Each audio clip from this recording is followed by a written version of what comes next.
Hey, welcome back to another episode for Life for Living Well. My name is Richard. Before I dive into the topic that I have for us this week, I'd like to say if you'd like to know one or two things about this community, Life for Living Well, you can check it out on our website at www.lifeforlivingwell.com. And if you'd like to get inspired by a particular books in terms of self-development and reflective and awareness, you can also find out some of the books the community members have read and reviewed and summarize on the website. If you missed the last 3 episodes of our podcast, you can also check it out on our podcast page on our website again at www.lifeforlivingwell.com. So let's dive into the topic for this week without taking much of your time. The topic I'm looking at this week is what I call the wonders of walking. So, what are the wonders of walking? So, I'm hoping that if you're patient enough and you take your time to follow this podcast, you'll be able to go along with me when I start stating those wonders. As we normally do, if you are frequent on this podcast, is to use one individual inspirational word or quote and build a message around it.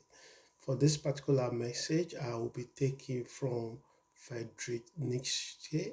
He put it this way: all truly great thoughts are conceived by walking. And and that is so true.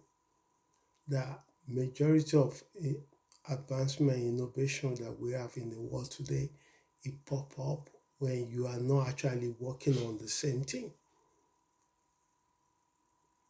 So walking is something almost anyone can do, and it is one of the easiest healthy habits to fit into daily routine. I really struggle with this.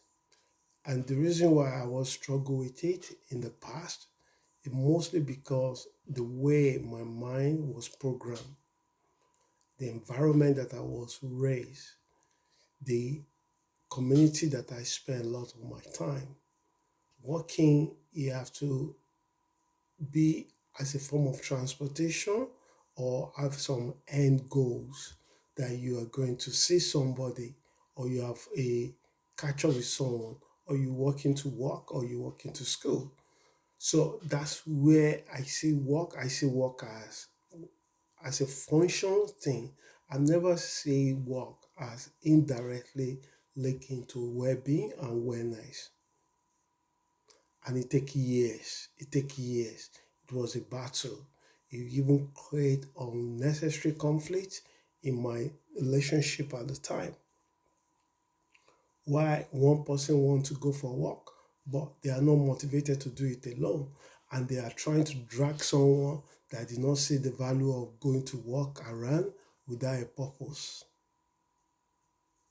But the moment something flipped like a switch with time, many years ago, is no longer linked to you have to go for walk because you go to connect to somebody or you're going to somewhere. You redefine the purpose and intention of walking. And now when it's linked to the wellness and well-being, he has more higher virtues, higher values. He has the drive, it becomes a rituals, a routine. So if you are trying to live a calmer, less stressful life, taking regular walk is a simple but yet powerful place to start. So walking is one of the best things you can do for your physical and mental well-being. It's a low impact form of exercise that helps you burn calories. Not only burn calories, increase your heart rate and improve your overall fitness. It also gives your brain a chance to recover after a long period of intense focus, often leading to greater creativity and clearer thinking. especially when I get stuck, maybe writing, debugging some codes.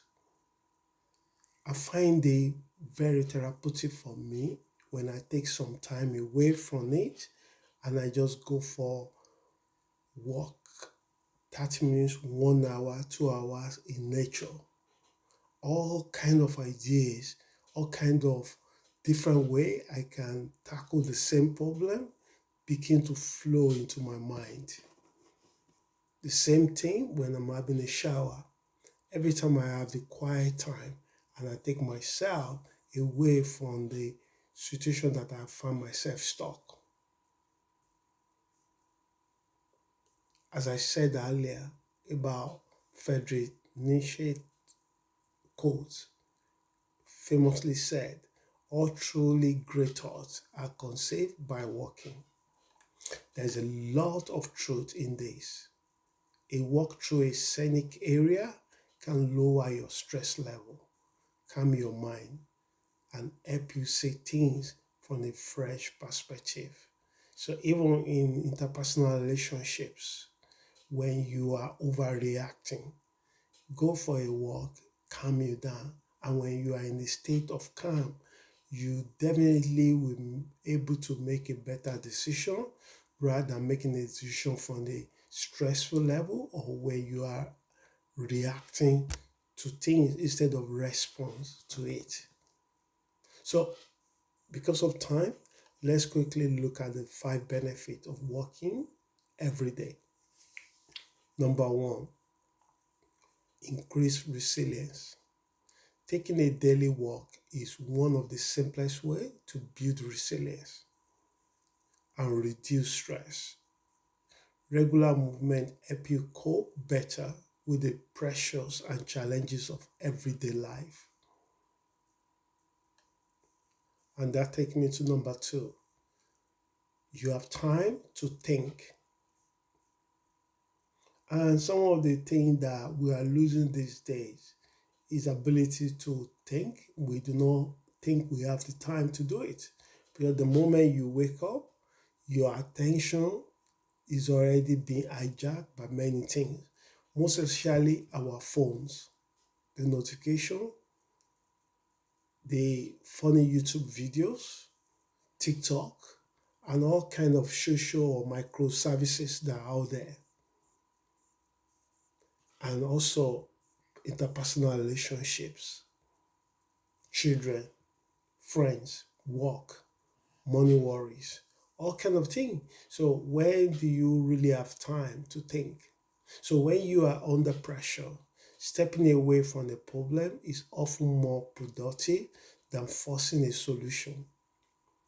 A walk gives you time to think, a change of scenery, and the mental space to return with a greater clarity, creativity, and focus.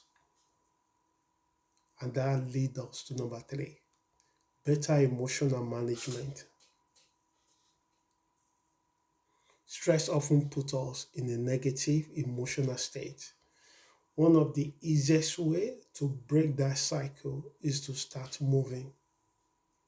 Walking can help you let go of negative thoughts, improve your mood, and restore a more positive outlook.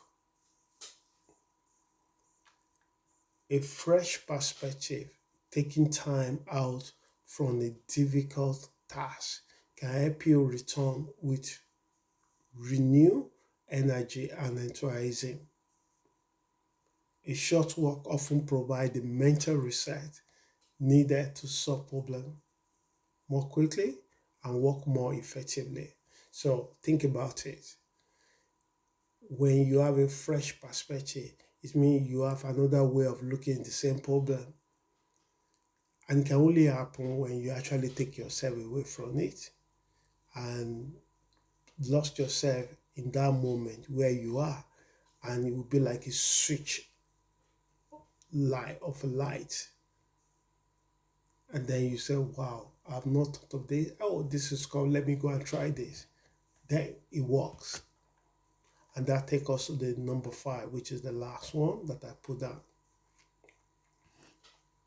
a healthier metabolism. As you're getting older, so your bone is getting a little bit weaker, but you can slow it down. You can slow it down without spending few bucks in the gym.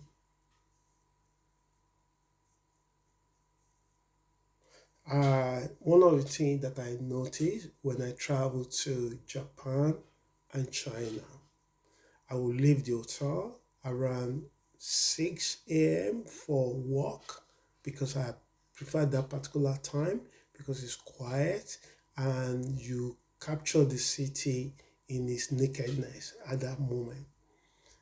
What surprised me is that I will see a retirees already in the park. And what did they do? They do something that people call, I don't know what they call it, it's just a body exercise. They're stretching their body from the head to toes and they're moving the body and they're stretching the body. And you see them in training suits or some exercise clothes with the trainers. And it's like a community or club or group. You will see about 10, 15 people at a time. And what's also amazing for me is that in Denmark, when I finished my race, I went for marathon. When I finished my marathon, I will also leave hotel maybe around 8 in the morning the next day to go walk and stretch my leg. I will see young mother with their baby in their pram. They will meet in the park, and in the park there's a free exercise equipment that was put there. And there was a group of people that about 10 or 20 of them, they will be working on those machines, moving their body. And when they finish, they will go and having coffee together. I find it that this is remarkable. It's not specifically on making or joining or having a new friend. It's the wellness, it's the well-being that was prioritized here. That what these things do you is the weight that you cannot see, but you can feel it. Feeling good is a kind of different weight that people don't want to talk about, people don't say. People only think about the way that gives them the status or the money in the bank account or the kind of car or house that they live. But there's another form of wealth that even if you have all this money in this world, it cannot buy it. So walking increases your metabolism, helping your body burn more calories and maintain healthy energy. It can also support weight management and contribute to better overall health.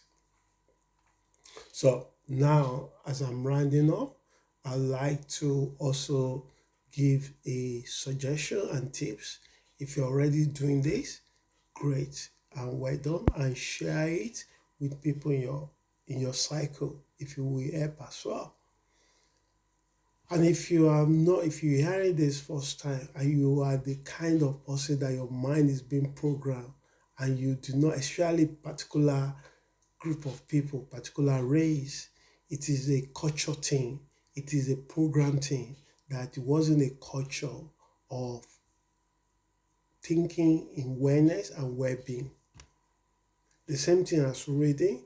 There's a culture that from the pregnancy, say for the baby, so in the pregnancy, that start reading for the baby. So by the time the baby get to the school, 4 years, 6 years, 7 years, reading in school will not be like a hard work. So maybe it's another topic we're looking at reading. So how to make walking part of your daily routine. Finding time to walk does not have to be difficult. You could, one, meet a friend and catch up while walking. Two, walk to places where you will normally drive. 3. Take a short walk during your lunch break. And 4. Enjoy an evening walk to unwind after work. So finally, by making walking a regular part of your daily routine, you will soon begin to express the physical, mental, and emotional benefit. Sometimes the simplest habit can have the greatest impact on our life. Thank you for listening to me and have a wonderful week. Ciao.